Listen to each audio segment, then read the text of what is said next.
हाय बच्चों, how are you? सभी को जय हिंद। तो हमने हमारा भाग एक कंप्लीट कर लिया था। जैसे हमने भाग एक में देखा था 1 से लेकर 4 अनुच्छेद, और हमने उसमें कुछ समितियां भी पढ़ ली थी। जैसे कि हो गया, देखिए भाग एक में हमारे क्या है, 1 से लेकर 4 अनुच्छेद है।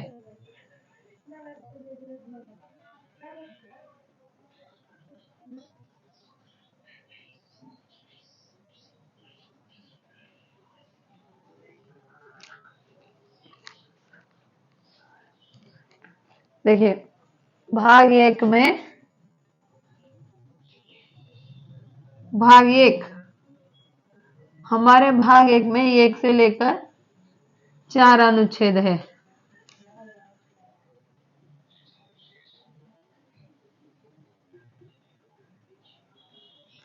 भाग दो भी देख लिया था हमने। भाग दो में 5 से लेकर 11 आर्टिकल से, मतलब अनुच्छेद है।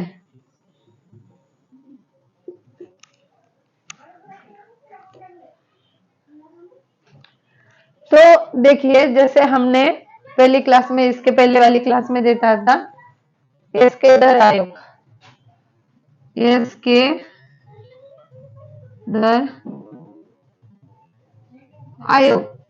तो देखिए, इसके दर आयोग जो था वो बिठाया गया था 1948 में। ये पहली समिति बिठाई गई थी, किस लिए? भाषाई आधार पर राज्यों के नाम रखने के लिए समिति बिठाई गई थी। तो इस समिति ने भी भाषाई आधार पर राज्यों के नाम का विरोध किया था। देखिए, ये हो गई पहली समिति। दूसरी समिति बिठाई गई थी जेवीपी समिति। तो देखिए, जेवीपी का पूरा अर्थ है, हमने जैसे आपको बता दिया था, जवाहरलाल नेहरू, वल्लभ भाई पटेल और पिताजी सीतारामैया। तो ये हो गई दूसरी समिति। ये बिठाई गई थी 1952 को। इस समिति ने भी भाषाई आधार पर राज्य के गठन का विरोध किया था।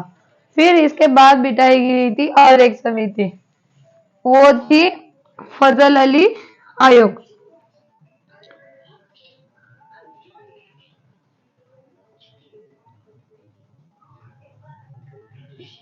देखिए बच्चों, फैजल अली आयोग जो था वो बिठाया गया था। तो इस समिति को कब लाया गया था? इसे लाया गया था 1953, और रिपोर्ट कब दी थी? 1956। देखिए, तो फजल अली जी ने अपनी रिपोर्ट कब सौंपी थी? 1956 में। तो देखिए, इन दो समिति ने भाषाई आधार पर राज्य के गठन का विरोध किया था।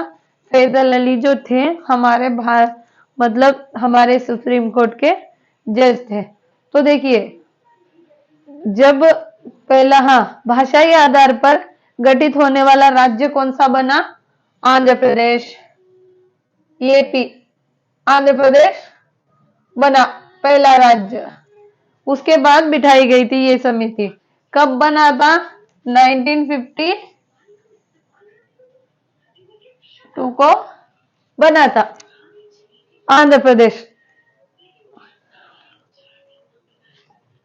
देखिए, ये तो यहाँ तक हमारा भाग एक कंप्लीट हो चुका था।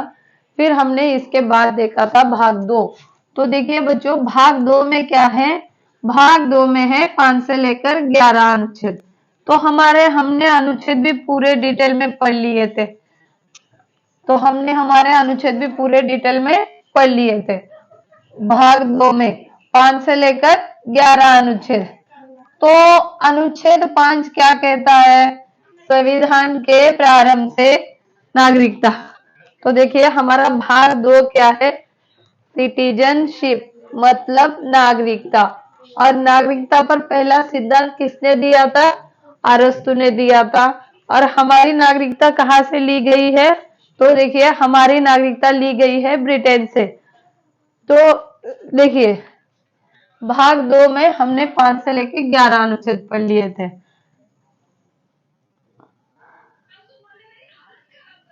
भाग दो 5 से लेकर 11 आर्टिकल्स।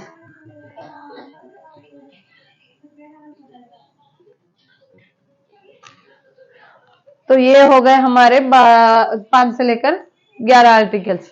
तो देखिए हमने जैसे अनुच्छेद 5 में क्या लिखा गया था, संविधान के प्रारंभ से नागरिकता। मतलब देखिए जब संविधान बना तो संविधान जब बना था तो उसके प्रारंभ से नागरिकता, प्रारंभ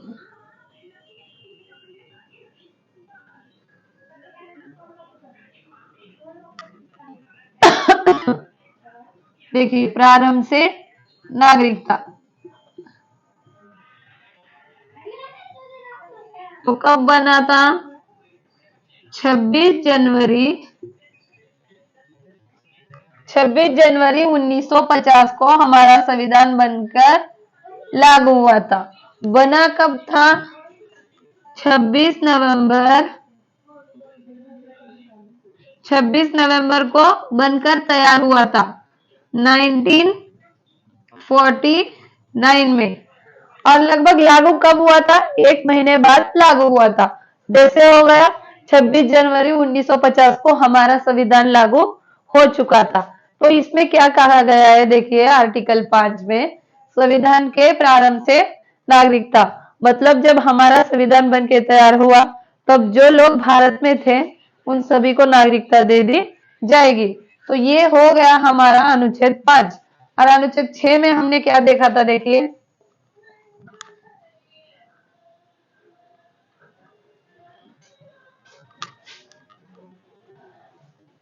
अनुच्छेद 6 में देखा था कि पाकिस्तान से जो लोग भारत आए हैं उनको भी नागरिकता दी जाएगी। जो लोग पाकिस्तान से भारत आए थे उनको भी नागरिकता दे दी जाएगी। तो आर्टिकल 6 ही कहता है कि पाकिस्तान से जो लोग भारत आए हैं, मतलब देखिए पाकिस्तान से हमारे भारत जो लोग आए हैं उनको भी नागरिकता दे दी जाएगी। तो देखिए अगर ये लोग 19 जुलाई 1948 से पहले 19 जुलाई 1948 से पहले भारत आते हैं तो इनको नागरिकता दे दी जाएगी, नहीं तो परमिट रूल लागू कर दिया जाएगा। अगर ये इस डेट के बाद आते हैं तो उनके लिए परमिट रूल लागू हो जाएगा। तो पाकिस्तान से जो लोग, हमारा देश जब आजाद हुआ था 1947 में, जो लोग बॉर्डर लाइन के थे वो लोग पाकिस्तान से भारत आए थे। तो देखिए अगर वो लोग 19 जुलाई 1948 से पहले भारत में आते हैं तो उनको नागरिकता दे दी जाएगी। अगर इस डेट के बाद आते हैं तो उनके लिए परमिट रूल लागू कर दिया जाएगा।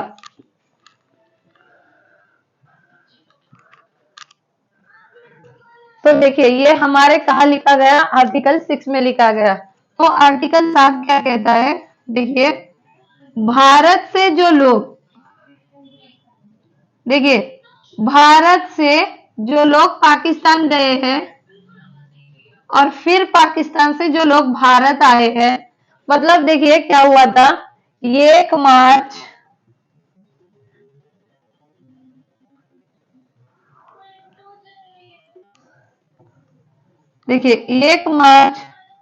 1947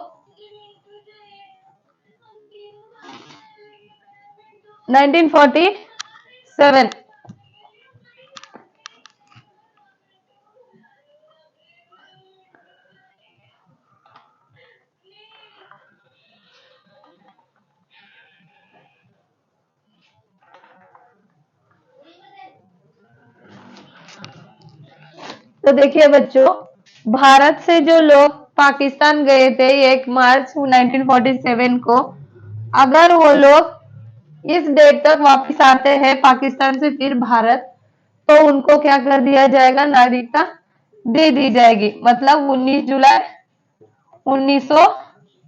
48 को फिर वो वापिस आते हैं तो उनको क्या कर दिया जाएगा, नागरिकता दे दी जाएगी। तो आर्टिकल 7 कहता है भारत से जो लोग पाकिस्तान गए थे और फिर इस डेट से पहले वापस आए थे तो उनको भी नागरिकता दे दी जाएगी। अनुच्छेद 8 क्या कहता है, तो देखिए अगर आप विदेश में नौकरी करने जाते हैं या घूमने फिरने जाते हैं तो आपकी नागरिकता समाप्त नहीं होगी।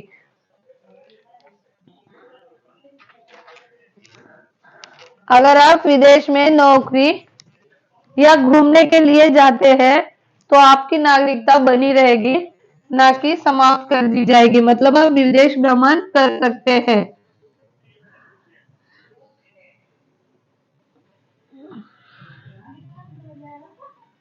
देखिए कुछ लोग अभी जैसे घूमने के लिए जाते हैं, कुछ लोग वहां पे पढ़ाई के लिए जाते हैं या कुछ लोग वहां पे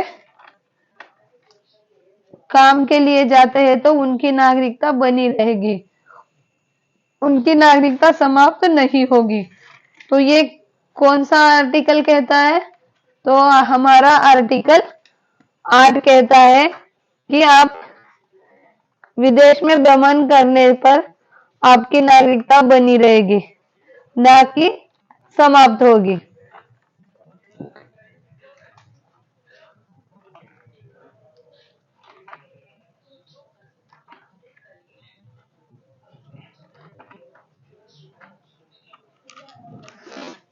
देखिए आर्टिकल 9 तो सॉरी आर्टिकल 8 ये हो गया। और आर्टिकल 9 कहता है कि अगर हम भारत की नागरिकता सॉरी अगर हम विदेश की नागरिकता लेते हैं तो हमारे भारत की नागरिकता क्या हो जाएगी, समाप्त हो जाएगी। तो आर्टिकल 9 में ये कहा गया है अगर आप विदेश की नागरिकता लेते हैं तो अपने भारत की नागरिकता क्या हो जाएगी, समाप्त हो जाएगी। ये आर्टिकल 9 में कहा गया है। आर्टिकल 8 में कहा गया है कि विदेश में घूमने या फिरने से आपकी नागरिकता समाप्त नहीं होगी। और आर्टिकल 9 में कहा गया है अगर आप विदेशी नागरिकता लेते हैं तो हमारे भारत की नागरिकता समाप्त कर दी जाएगी। देखिए आर्टिकल 9 कहता है विदेशी नागरिकता लेने पर भारत की नागरिकता समाप्त, मतलब समाप्त कर दी जाएगी। अपने भारत की नागरिकता क्या हो जाएगी जी, समाप्त हो जाएगी। आर्टिकल 9 में कहा गया है विदेशी नागरिकता लेने पर भारत की नागरिकता समाप्त हो जाएगी। तो देखिए आर्टिकल 10 कहता है अगर आप कुछ भी देश विरोधी कार्य करते हैं, मतलब देखिए देशद्रोही काम करते हैं, अगर आप जैसे हो गया हाँ अगर आप टेररिज्म को बढ़ावा देते हैं तो आपकी नागरिकता छीन ली जाएगी। मतलब आतंकवाद को आप बढ़ावा देते हैं तो आपकी नागरिकता छीन ली जाएगी। तो अनुच्छेद 10 क्या कहता है अगर आप देश विरोधी कार्य कुछ भी नहीं करेंगे तो आपकी नागरिकता बनी रहेगी। अगर आप देश विरोधी कार्य करेंगे तो आपकी नागरिकता क्या हो जाएगी, समाप्त हो जाएगी।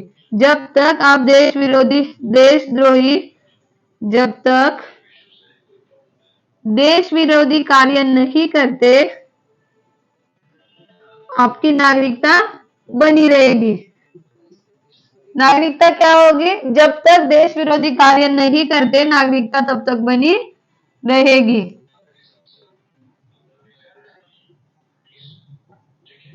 आपकी नागरिकता बनी रहेगी। तो देखिए ये तो हो गए हमारे आर्टिकल 10। तो आर्टिकल 11 क्या कहता है, देखिए आर्टिकल 11 कहता है कि नागरिकता पर कानून बनाने का अधिकार किसको है, तो हमारे संसद के गृह मंत्रालय को है। नागरिकता कानून बनाने का अधिकार संसद के गृह मंत्रालय को है। देखिए नागरिकता कानून बनाने का अधिकार संसद के किसको है जी, गृह मंत्रालय को है। तो ये हो गए हमारे 11 आर्टिकल संसद का गृह मंत्रालय। तो देखिए जैसे नागरिकता अधिनियम कब लाया गया था, पहली बार नागरिकता पर संशोधन कब हुआ था, तो 1985 में। नागरिकता अधिनियम क्या है, 1955। नागरिकता अधिनियम 1955। तो देखिए, तो हमारे नागरिकता पर कितनी बार संशोधन हुआ है, तो देखिए नागरिकता पर संशोधन टोटल 6 बार हुआ है। और देखिए तो 5 बार हुआ है, देखिए नागरिकता में संशोधन 5 बार हुआ है। और नागरिकता समाप्त करने की 3 विधियां है और प्राप्त करने की 5 विधियां है। तो हम वो 5 विधियां देख लेते हैं। देखिए नागरिकता अधिनियम कब लाया गया था, इसमें पहली बार संशोधन हुआ था 1955 को, पहला संशोधन।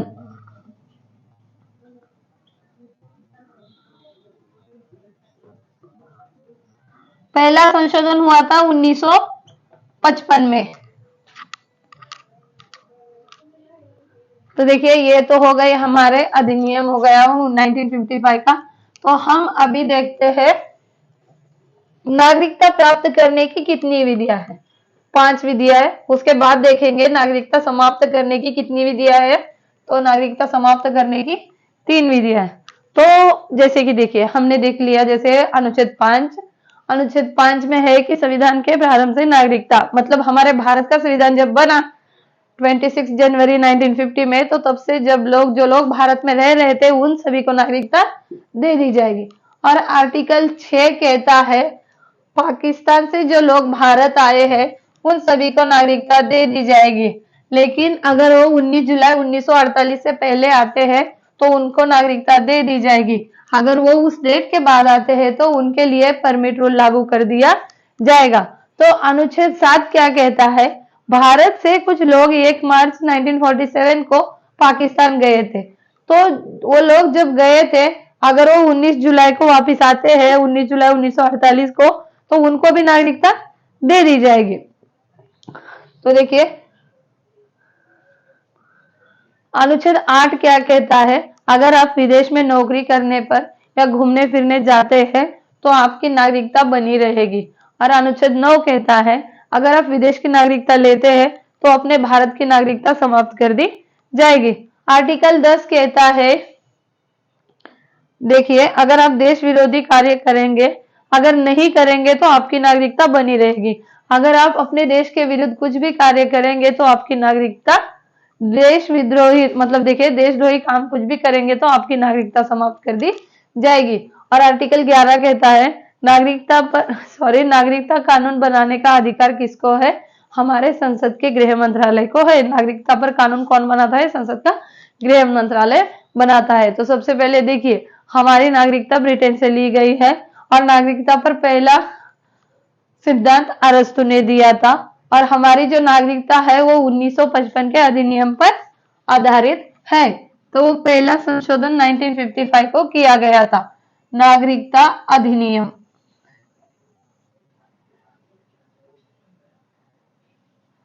देखिए नागरिकता अधिनियम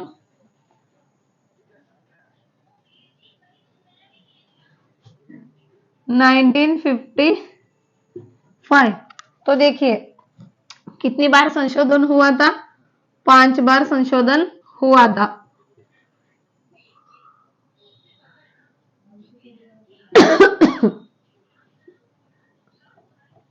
पहला हुआ था 1986 में, दूसरा हुआ था 1992 में, तीसरा हुआ था 2003 में, चौथा 2000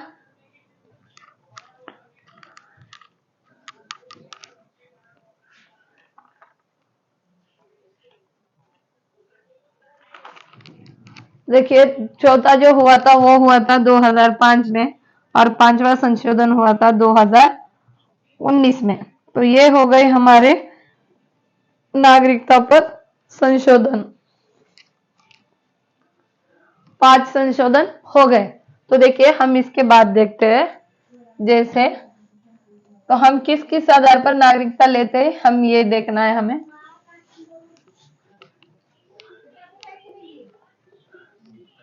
तो देखिए पहला जो है जन्म के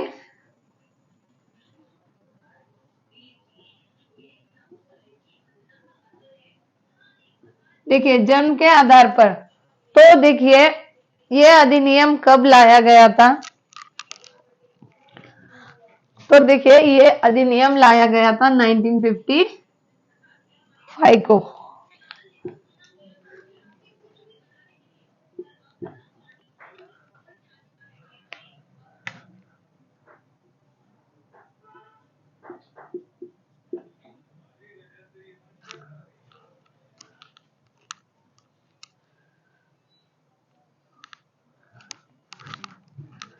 सॉरी 1986 में।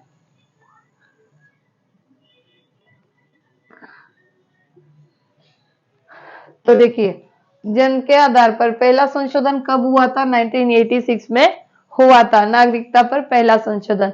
तो देखिए तब क्या कहा गया था, संविधान के प्रारंभ से नागरिकता, मतलब संविधान जब लागू हुआ था तब से नागरिकता। तो देखिए जब हमारे भारत में जो लोग थे, हर तब जो भी बच्चे पैदा हुए थे, हमारे भारत में जिन बच्चों ने जन्म लिया था, तो उन सभी को नागरिकता दे दी जाएगी। मतलब हमारा संविधान लागू जब हुआ था तो तब जन्म मतलब भारत में जन्म लेने वाले सभी बच्चों को नागरिकता दे दी जाएगी। तो ये संशोधन कब हुआ था, 1986 में हुआ था पहला संशोधन।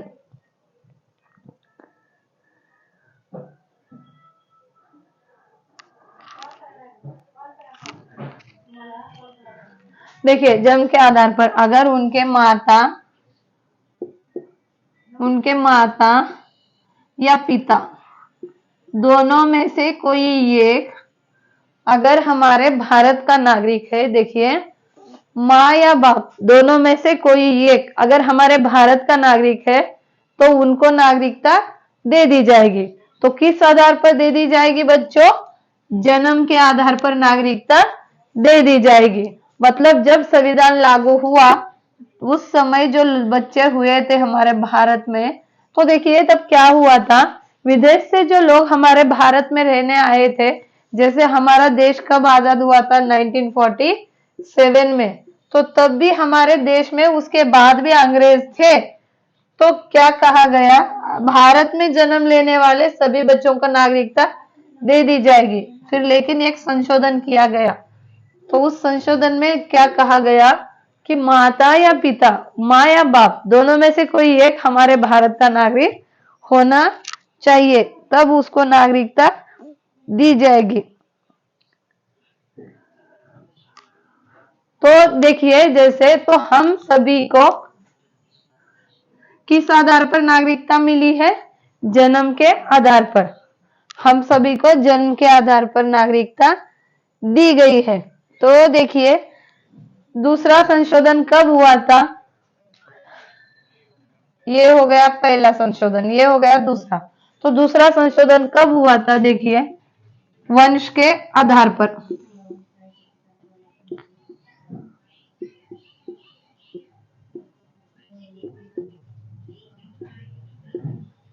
नाइनटीन 92 में दूसरा संशोधन कब हुआ था, 1992 में किया गया था दूसरा संशोधन नागरिकता पर। तो इसमें क्या कहा गया है, वंश के आधार पर। मतलब जैसे देखिए विदेश में जो बच्चे जन्म लेंगे उनको भी नागरिकता दे दी जाएगी। तो जैसे देखिए बच्चों, अगर कोई विदेश नौकरी करने गया है या कुछ दिन के लिए घूमने गया है, तो जैसे सोचिए अगर वो घूमने गया है और उसकी वाइफ प्रेग्नेंट है, अगर वो वहां पे डिलीवरी हो जाती है, तो वो है तो भारत के लेकिन घूमने गए हैं, अगर वो बच्चा वहां पे पैदा होता है और वो भारत आते हैं तो उनके बच्चों को भी नागरिकता दे दी जाएगी। क्यों, क्योंकि वो तो हमारे भारत के नागरिक है, माँ या बाप दोनों में से कोई एक हमारे भारत का नागरिक होना अनिवार्य है, तो उनको नागरिकता दे दी जाएगी। तो किस आधार पर दे दी जाएगी? तो वो दे दी जाएगी वंश के आधार पर। देखिए, तो दूसरा संशोधन कब किया गया था? 1992 को। वंश के आधार पर विदेश में जन्म लेने वाले बच्चों को भी नागरिकता दे दी जाएगी, लेकिन उनके माता या पिता हमारे भारत के नागरिक होने चाहिए। ये हो गया भारत में जन्म लेने वाले बच्चों के लिए। देखिए, जन्म के आधार पर क्या है? भारत में जो बच्चे जन्म लेंगे उन सभी को नागरिकता दे दी जाएगी, लेकिन उनके माता या पिता दोनों में से कोई एक भारत का नागरिक होना चाहिए। और वंश के आधार पर देखिए, जैसे हो गया विदेश में जन्म लेने वाले बच्चों को भी नागरिकता दे दी जाएगी, लेकिन उनके पिता या माता भारत के नागरिक होना चाहिए। तो देखिए, जैसे हो गया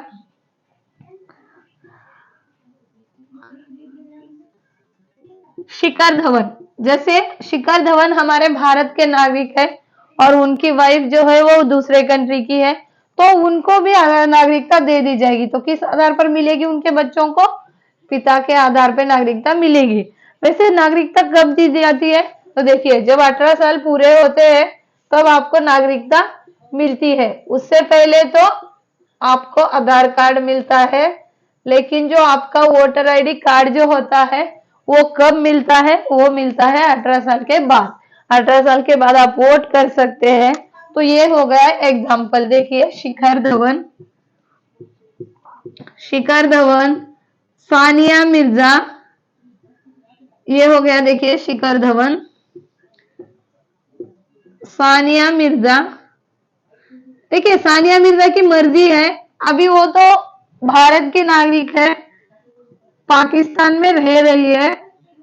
अगर वो पाकिस्तान की नागरिकता लेती है तो उनके बच्चे को नहीं मिलेगी। अगर अभी वो भारत की नागरिक है तो उनके बच्चे को नागरिकता दे दी जाएगी। अभी उनकी मर्जी है, उनको भारत की नागरिकता लेनी है या पाकिस्तान की नागरिकता लेनी है अपने बच्चे के लिए। और एक हो गई हमारी, अभी एक हमारी सेलिब्रिटी जो है बॉलीवुड की, प्रियंका चोपड़ा, तो उन्होंने भी बाहर के एक वही उन्होंने भी अमेरिका के लड़के के साथ शादी कर ली है। तो प्रियंका चोपड़ा के बच्चे को भी भारत की नागरिकता दे दी जा सकती है। तो किस आधार पे दी जा सकती है? माता, मतलब उसकी माता जो है वो भारत की नागरिक है, तो वंश के आधार पर उसको नागरिकता दी जाएगी।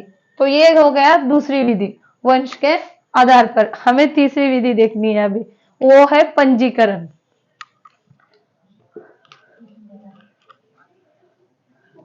तो देखिए, पंजीकरण में क्या कहा गया है?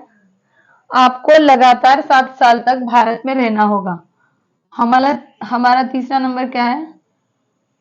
पंजीकरण। देखिए, पंजीकरण में कहा गया है, पंजीकरण को क्या कहते हैं? रजिस्ट्रेशन।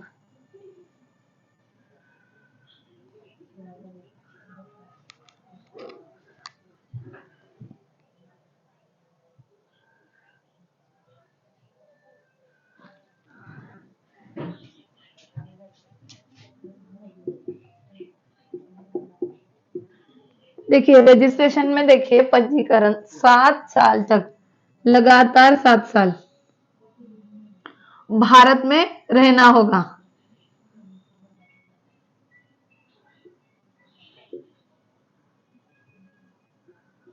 लगातार 7 साल तक भारत में रहना होगा। और अगर आपने भारत के किसी व्यक्ति के साथ विवाह कर लिया है,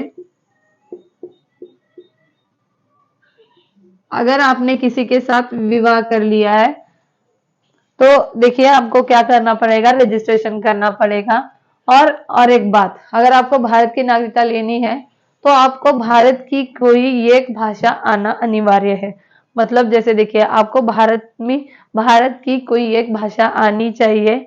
और अगर आप कला और विज्ञान में निपुण है तो आपको नागरिकता दे दी जाएगी। लेकिन कब दे दी जाएगी? 7 साल, लगातार 7 साल आपको भारत में रहना होगा। उसके बाद हमारे संसद का गृह मंत्रालय देखेंगे कि आपको नागरिकता देनी है या नहीं देनी है। तो पंजीकरण में क्या है? रजिस्ट्रेशन 7 इयर्स भारत में रहना होगा उसके बाद आपको नागरिकता दे दी जाएगी। लेकिन आपको भारत की एक भाषा आना अनिवार्य है। अगर आप साइंटिस्ट है, अगर आप कला में निपुण है, अगर आप संगीतकार है, तो आपको नागरिकता दे दी जाएगी। किस थ्रू दे दी जाएगी? पंजीकरण के थ्रू दे दी जाएगी। तो अभी हम देखते हैं चौथा।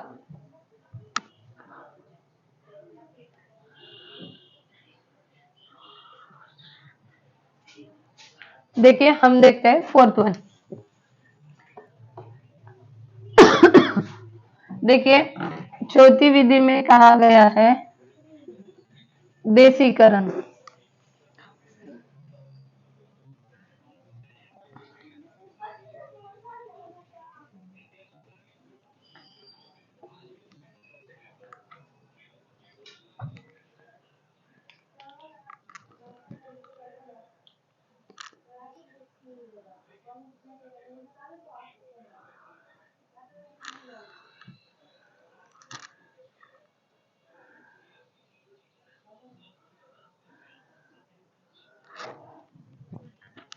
तो देखिए देशीकरण में कहा गया है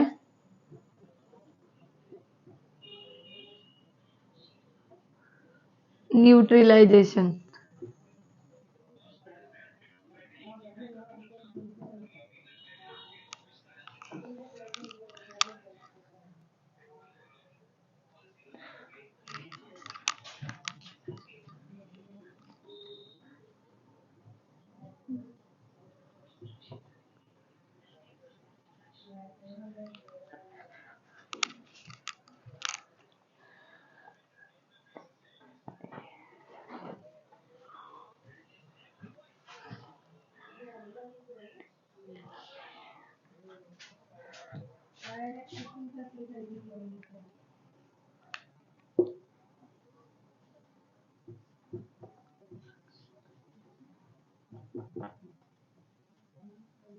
देखिए देशीकरण मतलब न्यूट्रलाइजेशन।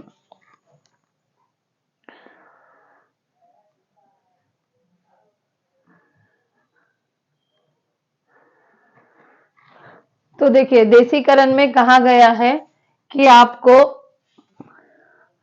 देशीकरण से आपको नागरिकता लेनी है तो आपको भारत में रहना होगा और भारत की एक भाषा आनी होगी और आप कला विज्ञान या संगीत में अच्छे हैं तो आपको नागरिकता दे दी जाएगी। लेकिन हमारे देखिए ये हो गया देशीकरण। अब हम देखते हैं पांचवा। इसमें कहा है अर्जित भूमि।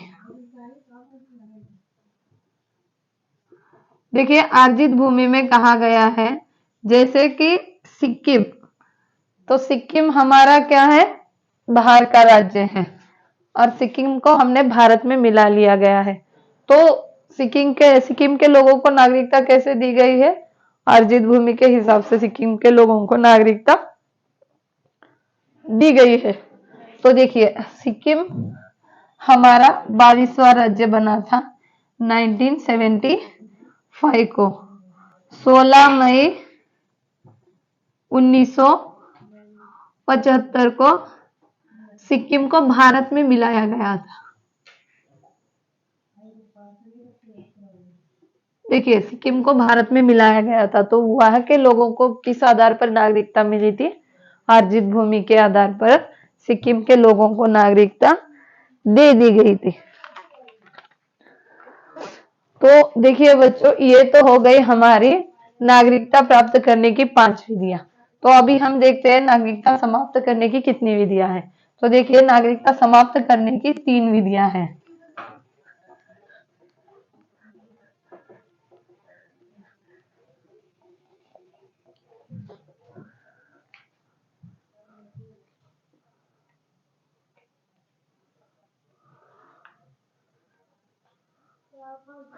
तो देखिए पहला क्या है? त्याग।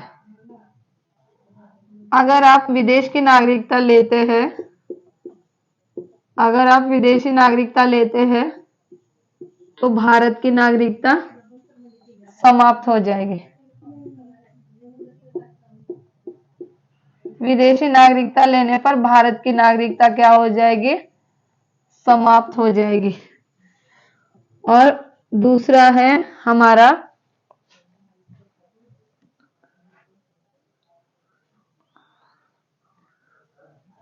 देखिए दूसरा है बर्खास्त।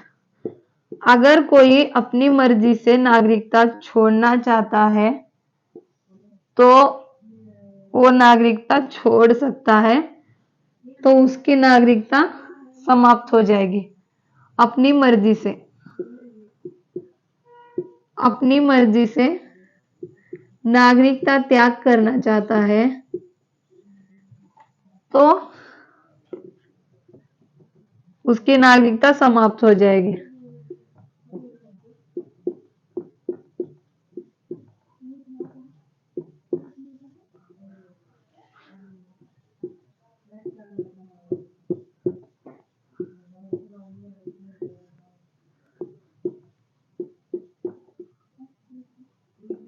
देखिए अपनी मर्जी से अगर वो नागरिकता त्याग करना चाहता है तो उसकी नागरिकता समाप्त कर दी जाएगी।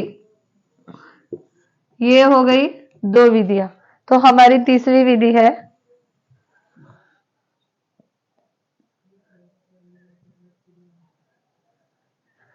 तो देखिए तीसरी है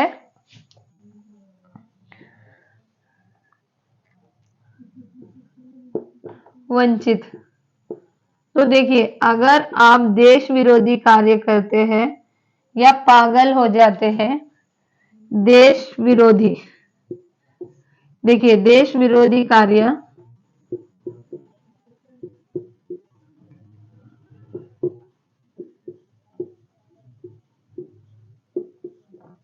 देश विरोधी कार्य करते हैं या पागल हो जाते हैं,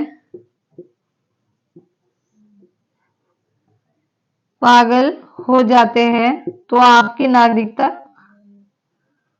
पागल होंगे तो आपकी नागरिकता छीन ली जाएगी।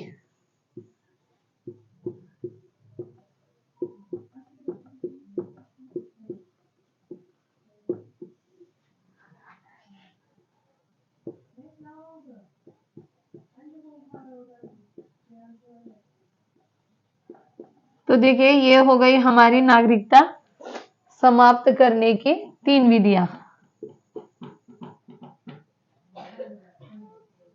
नागरिकता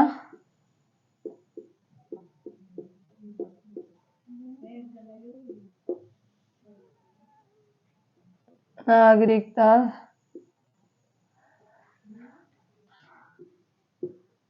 समाप्त करने की 3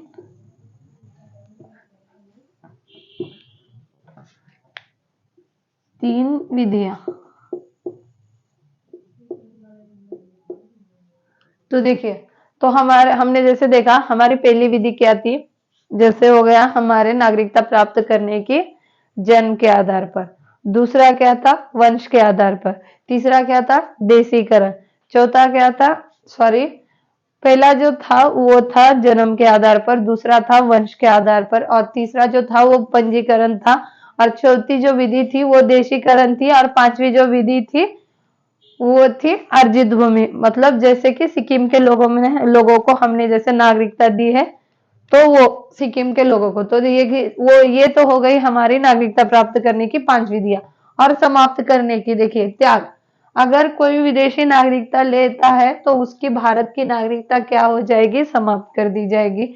और बर्खास्त, अपनी मर्जी से अगर कोई नागरिकता त्याग करना चाहता है, अपनी छोड़ना चाहता है तो वो छोड़ सकता है। वंचित, जैसे देश विरोधी कार्य करते हैं या पागल हो जाते हैं तो आपकी नागरिकता छीनी जा सकती है या छीन ली जाएगी। तो ये हो गई हमारी नागरिकता समाप्त करने की 3 विधियां। तो देखिए बच्चों ये तो हमारी यहाँ तक ये हमारी 5 से लेकर 11 अनुच्छेद ये हमारी क्लास कंप्लीट हो गई। जैसे हमने देखा संशोधन कब और क्यों हुआ था, और देखिए हमारे नागरिकता में 5 बार संशोधन किया गया है। तो देखिए जैसे हमने 5 से लेकर 11 आर्टिकल्स पढ़ लिए हैं, तो अभी की क्लास में हम इतना देखते हैं।